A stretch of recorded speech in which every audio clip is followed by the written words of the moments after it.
Hi, and welcome to Daytime Stories with Jeri. That's me. I'm here to take you on some new adventures. We have some states we're going to go visit with this new book today. We're going to learn a little bit about history, but the truth is this is a tall tale.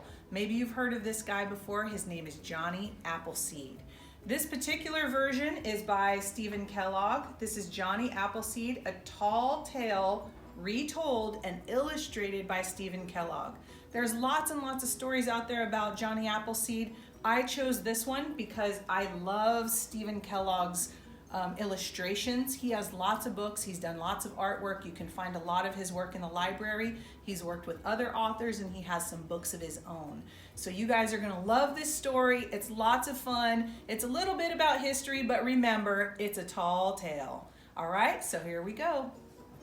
Johnny Appleseed, A Tall Tale by Stephen Kellogg. Look at all those apples.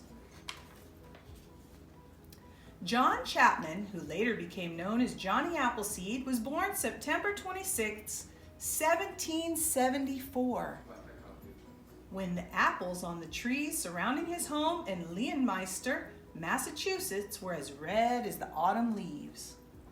John's first years were hard. His father left the family to fight in the Revolutionary War. His mother and his baby brother died before his second birthday.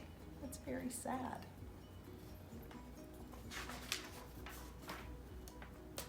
By the time John turned 6, his father had remarried and settled in Longmeadow, Massachusetts. Within a decade, their little house was overflowing with 10 more children.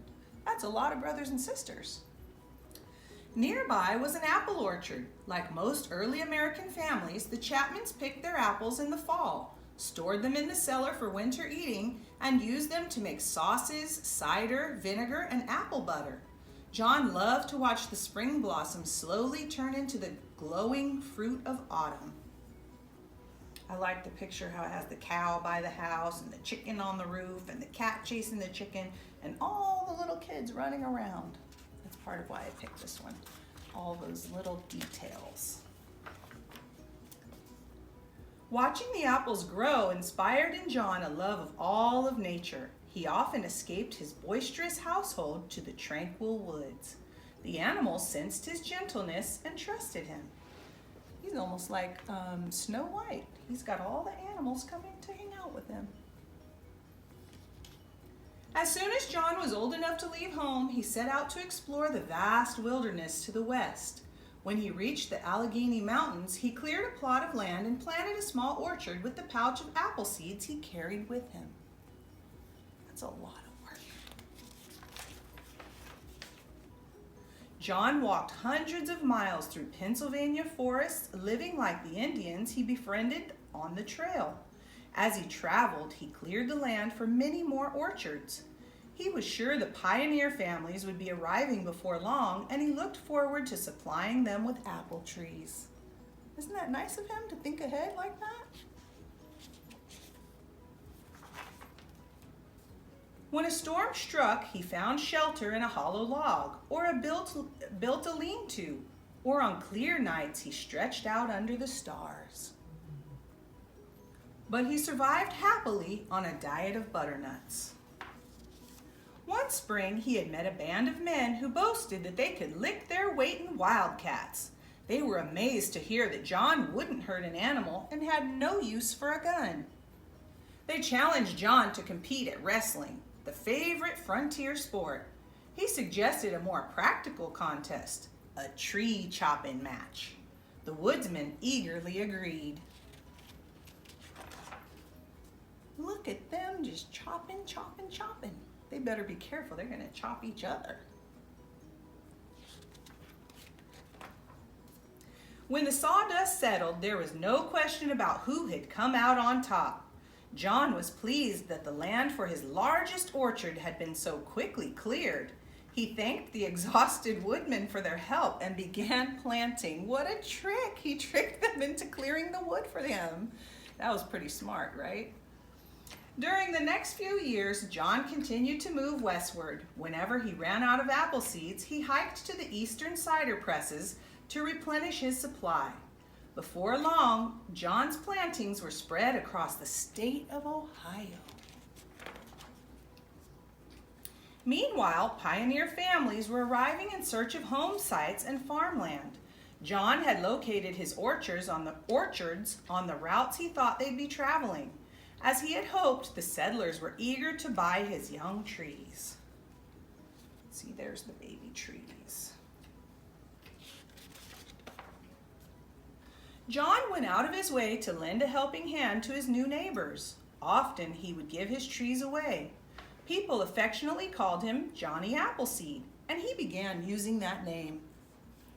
He particularly enjoyed entertaining children with tales of his wilderness adventures and stories from the Bible.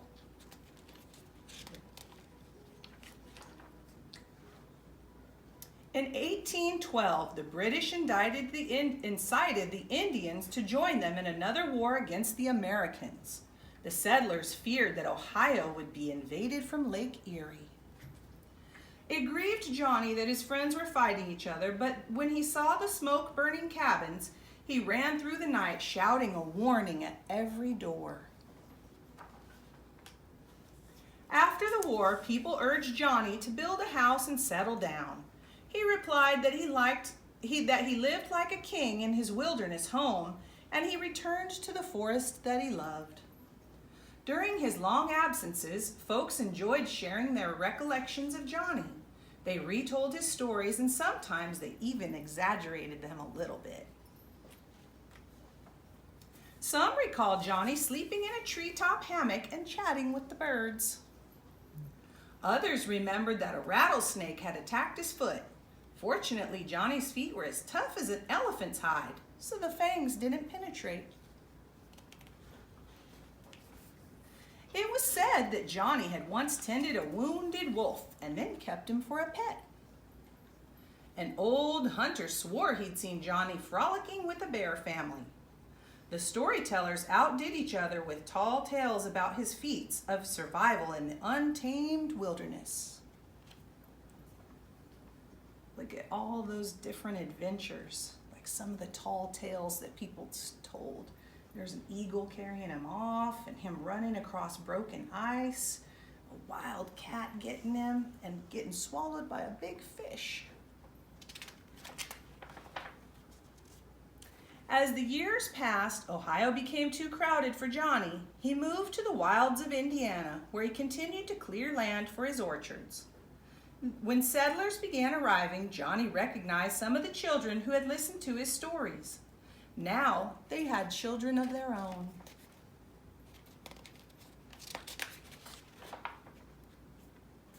It made Johnny's old heart glad when they welcomed him as a beloved friend and asked to hear his tales again. When Johnny Appleseed passed 70, it became difficult for him to keep up his work.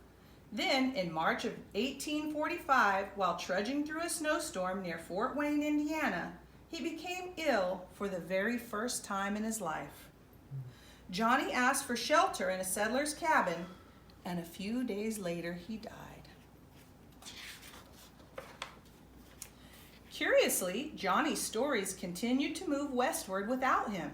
Folks maintained that they'd seen him in Illinois, or that he'd been greeted them in Missouri, Arkansas, or even Texas. Others were certain that he'd planted trees on the slopes of the Rocky Mountains, or in California's distant valleys. Even today, people still claim they've seen Johnny Appleseed. The end.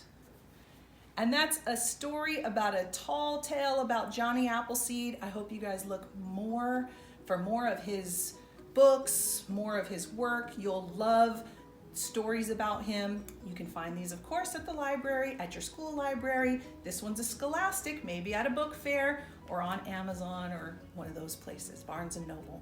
You guys have fun. Go have some adventures like Johnny Appleseed's. Maybe in honor of him, have an apple pie, have an apple. Be healthy, have the apple. You guys have lots of fun, and we'll see you again soon.